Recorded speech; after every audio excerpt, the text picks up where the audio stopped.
Donc, enchantée hein, d'être parmi vous, quand même. Donc, oui, je vais vous présenter. Donc, voici le bâtiment où on fait de la production d'anticorps monoclonal.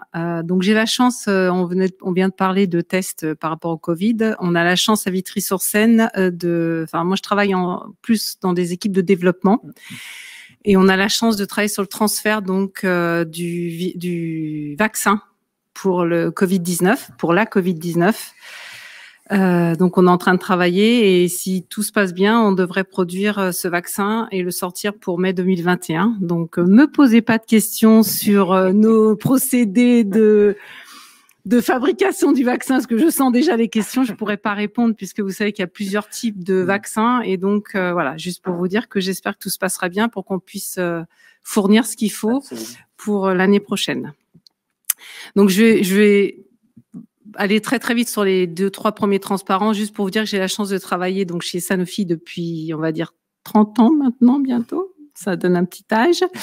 Et je travaille sur Vitry-sur-Seine donc depuis quelques années et c'est une plateforme multi-activité puisqu'on a une partie recherche et développement et une partie production. Moi, j'ai la chance de travailler dans les deux activités. On est un site à peu près de 2000 personnes où on a autant de la recherche, du développement, de la production et également de la galénique donc et de la chimie. Donc c'est très très intéressant. Donc voilà un peu le site de Vitry qui s'est transformé. Donc c'est important de parler de biotechnologie parce qu'il faut savoir que le site de Vitry-sur-Seine avant était un énorme site de chimie lourde, hein, on va dire, c'était des bâtiments de chimie. On a eu la chance de faire partie de la bioconversion et d'avoir l'appui de nos hiérarchies avant pour transformer ce site en biotech, qui a complètement changé les façons de travailler de nos équipes. Donc j'en parlerai un peu plus tard. Donc je passe. Juste voilà, vous présenter donc le bâtiment que je connais extrêmement bien puisque j'ai participé à son design et au projet de ce bâtiment et qu'on a défendu auprès du président, directeur général de Sanofi pour qu'il puisse naître sur le site. Donc c'est un bâtiment donc qui est donc pour la production d'anticorps monoclonal. Donc avec des cultures cellulaires non pathogènes, mais qui peuvent être également pathogènes puisqu'il a été construit en polyvalence. Donc il comprend à peu près 3-4 niveaux. Donc juste rapidement pour vous expliquer un peu le procédé de production d'un anticorps monoclonal, on décongèle une souche, on fait des ensemencements et en fin de compte on passe d'un petit tube de quelques microlitres à des fermenteurs de 10 mètres cubes. Suite à cette fermentation, donc on sépare donc la partie mou et on récupère le principe actif qu'on va ensuite donc on le récolte et on va ensuite le purifier pour que on puisse à la fin récolter l'anticorps monoclonal. Alors, par rapport à des procédés de chimie, il faut savoir que les cellules de mammifères sont très sensibles par rapport à des bactéries ou des levures, etc. Donc, ça amène à utiliser surtout des produits et des milieux qui sont non toxiques ou non agressifs. Donc, juste pour vous présenter le bâtiment. Donc, au rez-de-chaussée, voilà un peu comment est statué. Donc, au rez-de-chaussée, on met toutes les utilités, tout ce qui est traitement des déchets, parce que vous pensez bien que au niveau environnement, on a des obligations réglementaires extrêmement drastiques, d'autant plus qu'on utilise des organismes génétiquement modifiés. Donc, on ne peut pas se permettre, que ce soit des catégories 1 ou 2, on ne peut pas se permettre de les rejeter de cette façon. Donc, on a le traitement des eaux, etc. Au premier étage, alors je sais plus si je peux montrer, je suis pas très bonne techniquement. Donc vers le bas vert, on commence les ensemencements et en fin de compte, ça tourne sur un même étage. On passe de l'ensemencement à la culture cellulaire, à la récolte et vers le vert, on a tout ce qui est DSP, donc la partie purification et vous avez bulk filling où c'est la partie où on met en seringue. Ensuite, au troisième étage, on a en fin de compte tout ce qui va aider à préparer les milieux, etc., et qui va être distribué donc aux différents étages en dessous. Donc, si on veut revenir aux risques, et aux dangers principaux, donc voilà un peu les dangers. C'est pas nouveau, comme vous pouvez voir. Alors, j'ai barré le risque bio puisque aujourd'hui on utilise des OGM de classe 1. Ce qui ne sera pas vrai pour demain ou après-demain, on va dire, puisque le bâtiment est polyvalent. Mais je pense que vous retrouvez l'ensemble des dangers principaux. Un des dangers, vous les connaissez tous, hein, ceux-là, c'est des vieux dangers, on va dire, qui sont connus dans l'industrie pharmaceutique. Il y en a un que vous voyez pas et qui manque peut-être parce que justement, c'est un danger qui est encore non, enfin, où on n'a pas encore assez d'historique, c'est la partie nanoparticules. Donc, je discuterai pas par rapport à cette présentation. Donc, ce que je voulais faire aujourd'hui, c'est surtout vous expliquer, parce que vous connaissez très bien les productions chimiques. Je pense que c'est... Hop, il y a des fautes en plus. Excusez-moi. Les productions chimiques. Et donc, je voulais surtout mettre un point aujourd'hui sur qu'est-ce que ça a apporté ou qu'est-ce que ça a apporté de mal ou de bien, la production d'anticorps, mais surtout les biotechnologies, quand on parle d'anticorps monoclonal. Ben, faut parler du principe que les modes de travail ont vraiment changé, puisque avant, quand on faisait de la production chimique, si on parle de Taxotere ou autre type de produits qu'on pouvait produire, c'était des quantités énormes qu'on produisait tous les ans. Donc, c'était des tonnes de produits. Il faut savoir que maintenant, on travaille sur des produits où une très faible quantité est suffisante. Donc, on peut faire par exemple, on peut produire 1 kilo d'anticorps monoclonal et ça peut être suffisant pour 1, 2, 3, 4 ou 5 ans. Donc, les quantités qu'on doit produire ont largement changé. Également, une polyvalence, puisque avant, quand on avait un site chimique, quand il produisait un produit, il produisait le même type de produit toute sa vie et c'est plus le cas maintenant. On demande que les sites de biotechnologie puissent produire différents types de produits. Et puis, un des modes de travail qui a également changé, c'est le confinement, puisqu'on travaille sur des produits fragiles et l'ensemble des étapes sont confinées. On ne voit pas ce qu'on fait. Tout est enfermé dans des bonbonnes, on va dire, dans des cuves. Donc ça a énormément changé, puisqu'avant on portait des sacs, on voyait ce qu'on mettait dans les réacteurs, etc., etc. Alors, je reviens à sécurité ou qualité, même combat. Donc, je sais pas si je dois être politiquement correcte.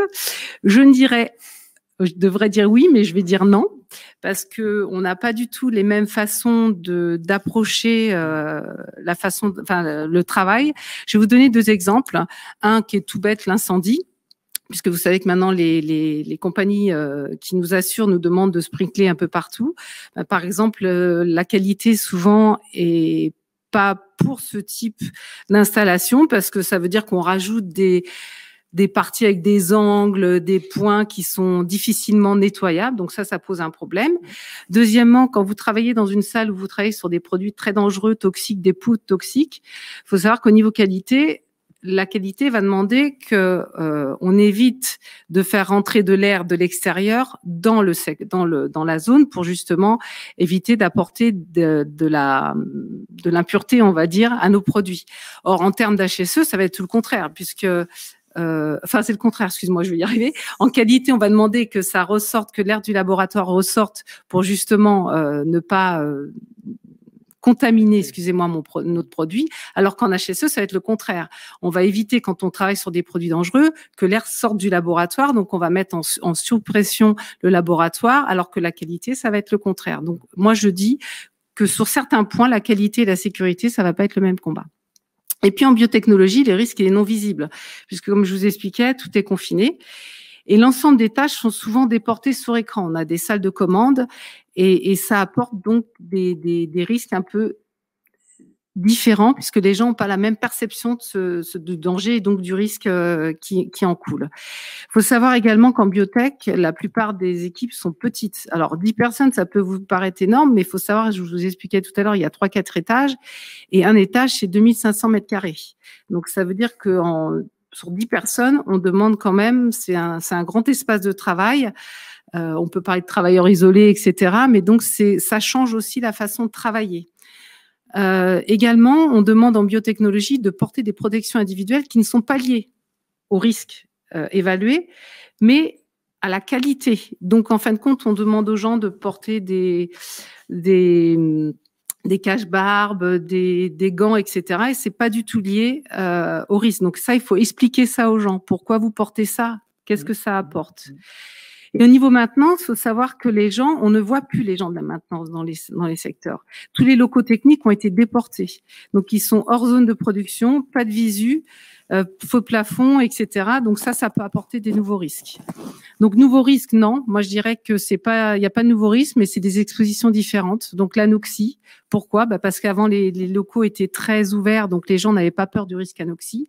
Or aujourd'hui on travaille dans des zones fermées, donc même si on a de l'azote, il faut expliquer aux gens qu'aujourd'hui vous ne travaillez plus dans un environnement ouvert, donc le risque anoxie il existe toujours. On a beaucoup d'équipements sous pression, des clamps, donc ça nous apporte énormément d'accidents. Il y a énormément de poids chauds, sauf qu'ils sont transitoires, donc les gens ont tendance à les sous-estimer. Donc ATEX, attention, si vous voulez un bâtiment polyvalent, de bien mettre de faire ce qu'il faut à la construction du bâtiment. Le travail sur écran, c'est un nouveau risque pour les gens qui travaillaient avant dans les ateliers, puisque tout est fait informatiquement. On demande, il n'y a plus d'équipement de protection individuel type masque à cartouche, puisque tout est confiné et propre.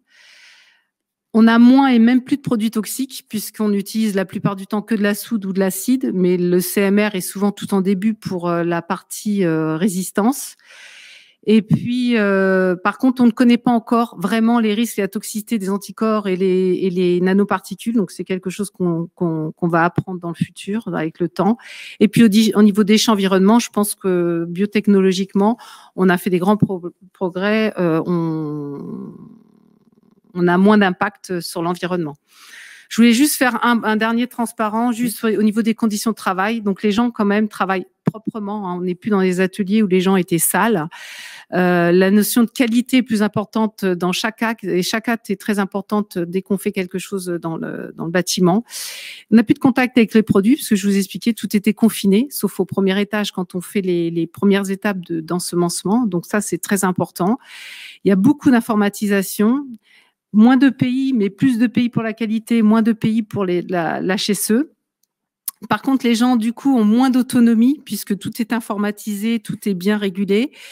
Et dans un autre sens, on a moins de tâches manuelles. Donc ça, c'est très important. Je voulais juste dire aussi que c'était très dur sur le site de Vitry parce qu'on avait des ateliers avec des opérateurs qui ont travaillé des quantités de produits chimiques, des poudres, et ils sont passés de la production biochimique à la production chimique à la production biotechnologique. Donc on a mis en place des formations sur mesure pour les gens. Ils ont été tous reformés, reconvertis.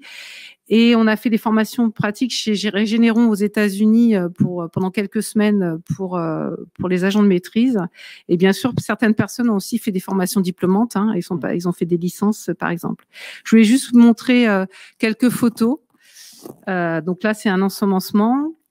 Voilà les ateliers maintenant de biotechnologie. Ça change tout à fait des ateliers de production, comme vous pouvez voir. Hein, les gens sont seuls et c'est très, très propre. Voilà, donc on pourrait manger par terre, il n'y a pas de souci. Je ne sais pas si la qualité le voudrait, mais voilà. Donc c'était juste pour vous montrer quand même que les ateliers ont énormément changé. Voilà. J'ai essayé de faire vite, hein, désolé, on ne voit pas le temps passer. Merci beaucoup Nathalie Holmes, vous avez parfaitement tenu votre timing. C'était trop court évidemment avec tous les aspects que vous aviez abordés, c'est évident, on en est très conscient et c'est vrai depuis ce matin pour l'ensemble des speakers. J'ai plusieurs questionnements qui me sont venus en tête et qui confortent finalement ceux qui viennent en même temps sur et mon écran là et mon petit WhatsApp. Par exemple, est-ce qu'il a été facile de former des chimistes au procédé des biotechnologies? Non. Voilà. Non, mais alors autant les jeunes c'est très bien passé, mais les anciens ça a été plus difficile parce que les anciens, il y avait une notion d'équipe qu'il n'y a plus maintenant, parce que je vous dis qu'il n'y a plus que 10 personnes, et les gens touchaient ce qu'ils faisaient, entre guillemets. Ils voyaient ce qu'ils faisaient, et là c'est un monde complètement différent. Ça a été assez compliqué, mais ils ont été énormément accompagnés. On a mis en place quand même des formations qui ont duré énormément de mois, avec des examens derrière. On a délivré des passeports. Il y a eu des passeports biotechnologiques qui ont été formés, qui ont été donnés. Et il y a eu énormément d'embauches également, ce qui fait que les jeunes ont un peu porté les anciens. Il y a de l'émulation. Voilà, l'émulation, et puis le travail est plus propre. Donc, je pense que ça a aidé dans la reconversion. Alors, il y a une question assez intéressante aussi sur l'équipe HSE. A-t-elle été intégrée dans la conception des procédés de production?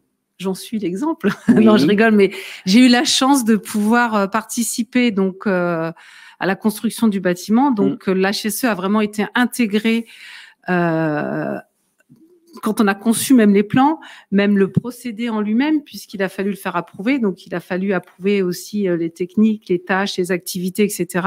Donc, l'HSE a été intégré. Et c'est vrai aussi, par exemple, dans la production du vaccin Covid, par exemple, puisqu'on en parle cet après-midi. Pour toute nouveau transfert, il faut savoir qu'il y a la partie développement, et quand donc ça peut être n'importe quel autre produit. Quand on passe à l'industrialisation, il y a des transferts de procédés. Donc, forcément, il y a des évaluations des risques procédés qui sont faits. Donc, par exemple, c'est tout simple. Pour chaque étape, on va se poser la question, qu'est-ce qui se passe en cas de hausse de température, basse de température, hausse de pression, basse de pression. Et derrière, on fait une analyse de risque procédé. La même chose, on fait une analyse des risques au poste de travail. C'est pour ça que c'est très important de faire des bâtiments polyvalents. Parce qu'une fois, quand on crée ces bâtiments, quand on fait dans un bâtiment ancien, il est extrêmement difficile de pouvoir faire autre chose dans ce bâtiment. Bien sûr. À quelle classe particulière sont soumis les niveaux 2 et 3 du bâtiment de Vitry? Alors, 3, on n'a pas. D'accord. Enfin, on n'aura pas sur Vitry pour l'instant parce que, on parlait du risque bio tout à l'heure, ça demande des contraintes au niveau conception, etc., qu'on ne pourra pas mettre en place dans ce bâtiment. Classe 2, il n'y a pas, je devrais pas dire qu'il n'y a pas beaucoup de contraintes, mais c'est surtout des systèmes de traitement d'air, des SAS, etc. Donc ça, nous, on a déjà par rapport à la qualité du produit. Et comme on fait des organismes génétiquement modifiés, on est obligé d'avoir ce type de contraintes. Donc nous, il y aura pas de problème entre 1 et 2. 3, on ne pourra pas faire.